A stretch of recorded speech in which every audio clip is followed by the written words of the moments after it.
What's up guys, your boy, Shabberboy188 here, and today I'm going to be doing the Monaco Grand Prix review today. Right, let's get going. So, I'm not going to talk about practice, because there was nothing much really going on, to be honest. I mean, there was rain in P2, but honestly after that nothing much really happened, so really, let's move on to qualifying. So, qualifying today for the Monaco Grand Prix, not today, I mean yesterday, yeah, it was a good session, it's alright, but there was a biggie happening in Q3 that got everyone on fire and whatnot, but I won't discuss it until we get there, so let's move on to let's track back to Q1, and in Q1, there was a spin for Kvyat. He lost a bit of his front wing, and that cost him a bit of time, but thankfully that didn't put him out of the session. But then at the end of the session, big dramas happened. That was Ericsson sliding into the side of Felipe Massa going into Mirabeau. Felipe Massa giving Ericsson some room, but unfortunately, like I said, Ericsson sliding into the path of Felipe Massa. That both put them into the wall, like I said, into Mirabeau. And that ended their sessions, which is unfortunate because, it was unfortunate because Felipe, he's had a bit of unluckiness, in the season, what with a Caterham running into the back of him in Australia. What else? Also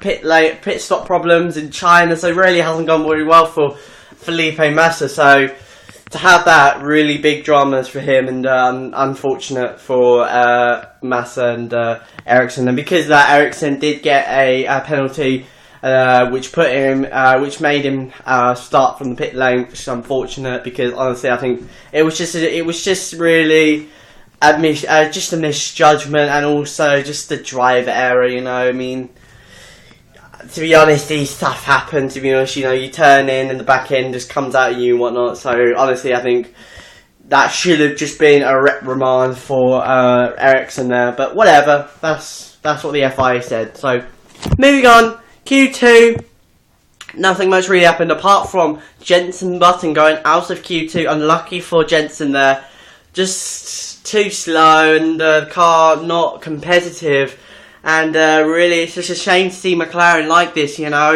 because they've from what they've had in 2013, to see them struggle once again. I mean, it's just really bad. I really hope they do get their act together and really start getting some really decent performance and decent results in the next coming races.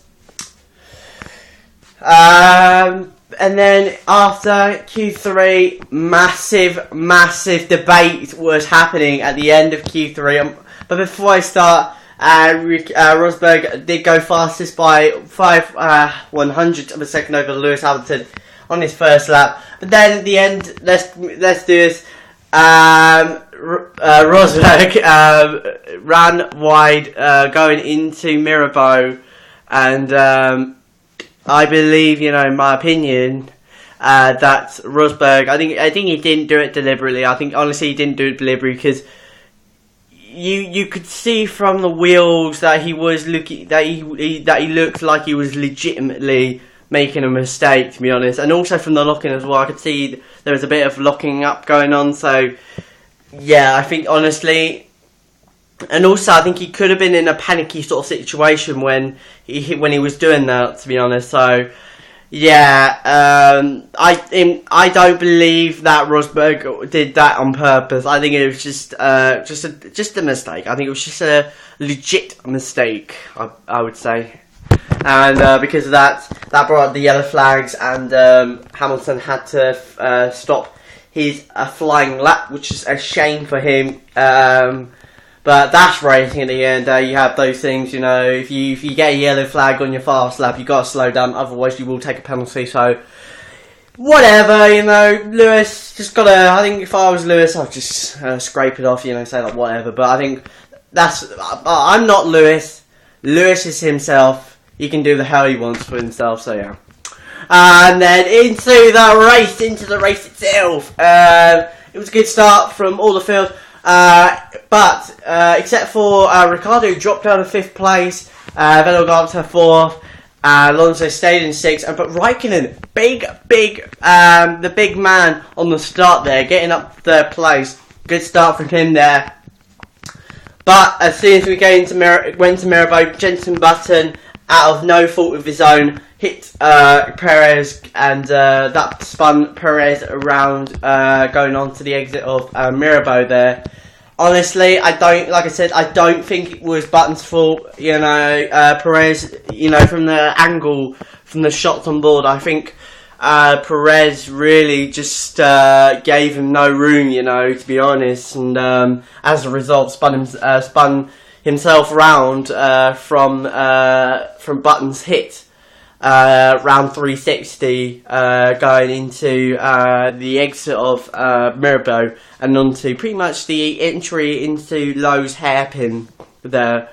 So unlucky for Perez there, that put him out of the race. Another retirement was another retiree was Maldonado. I believed it was something to do with like a puncher or whatnot.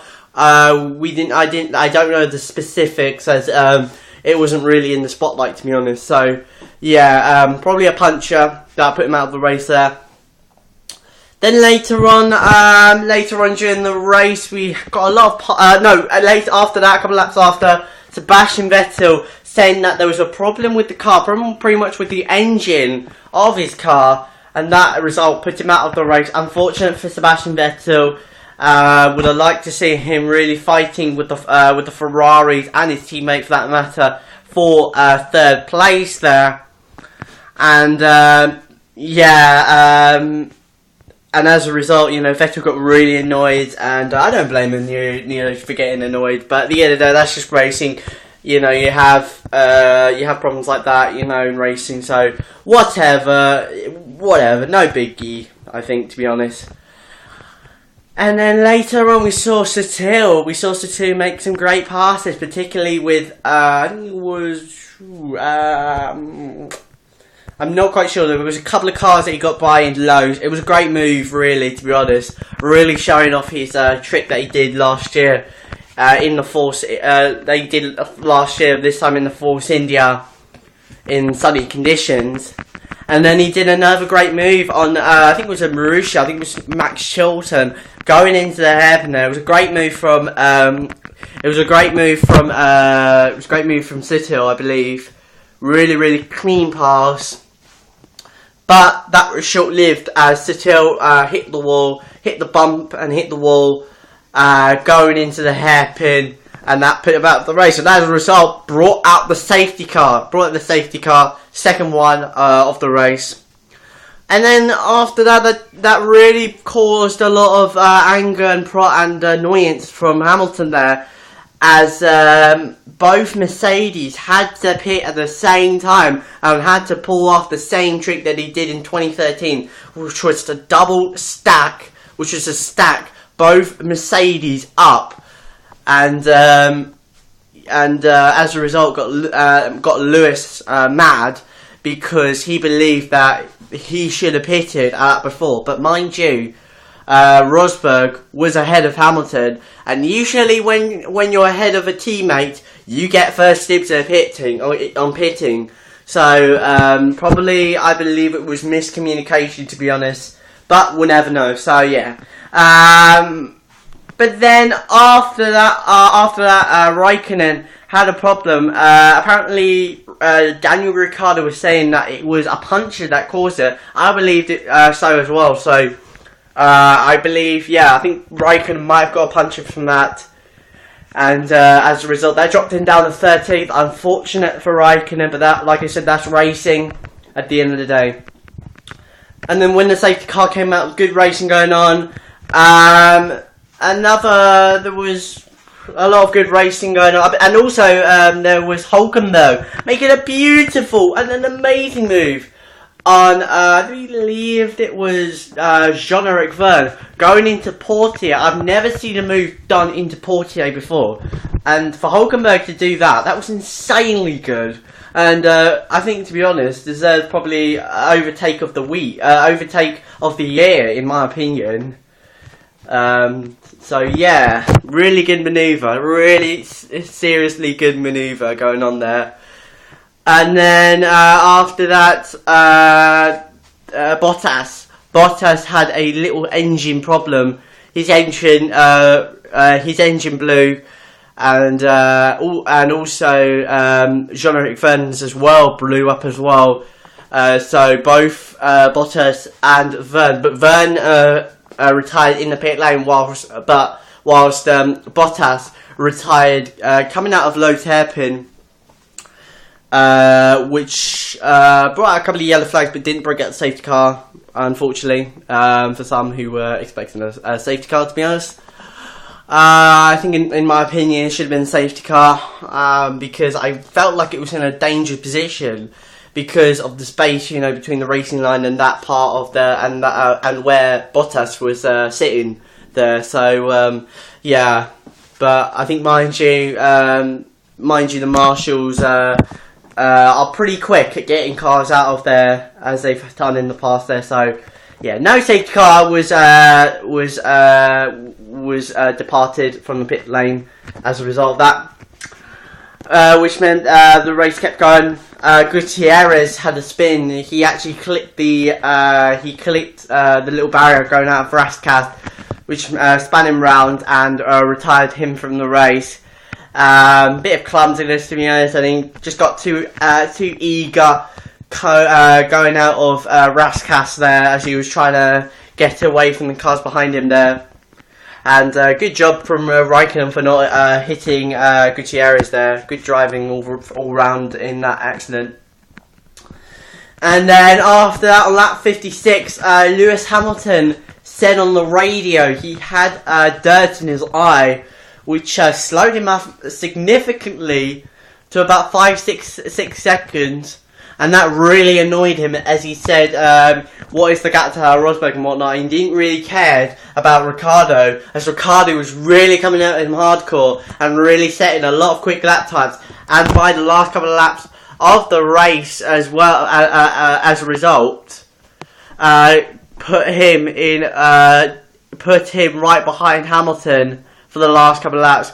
But before I talk about more of that, another incident that happened was that I believe Raikkonen and Magnussen, they clashed. They both went into the wall, going into lows there. Thankfully, there was no safety car. Both cars were, I believe, I think Raikkonen came out unscathed, but I'm not quite sure about Magnussen. I think Magnussen was the same as well. So unfortunate for both of them, but I think it's just misjudgment going on there for Raikkonen, to be honest. But then back to the action.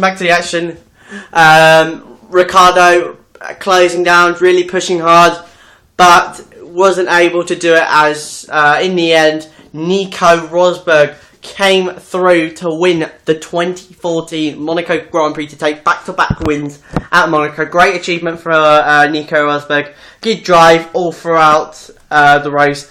Had no problems, made no mistakes, and thoroughly deserves this win. Thoroughly deserves to win. Second place was Hamilton. Good drive from him. Hamilton, after the podium, was livid. He didn't. There was no shakes really in Parc Fermé. I believe there must be a little bit of sen and pros going on between in Hamilton's eyes, to be honest. Whereas Rosberg, I doesn't see that at all. So maybe a bit of excitement for the rest of the season. Who knows? And Ricciardo, great result for Ricciardo. They're getting his second podium of the season. Great result for him after that podium was snatched away in Australia there, to finally get to brilliant, and to do it as well, and to finally finish a race in Monaco. Great result for him there. And yeah, good result from all the runners that finished the race, and also good result for Marussia. I can't forget them. Marussia, Jules Bianchi finished in 8th place, which meant that Marussia got their first point in Formula 1, and to do it in Monaco, that's fantastic. A fairy tale ending for Marussia, I believe. great result for them, and hopefully they can score more points this season. Hopefully, maybe, fingers crossed. And yeah, great result for Marussia. Finally, to get their first points in Formula 1, that's crazy. I mean, you know, congrats. That's all I can say. Congrats. So that's it, folks. Thank you very, very much for watching. It's your boy Jabberboy18 here, and yeah, catch you guys next time. Peace.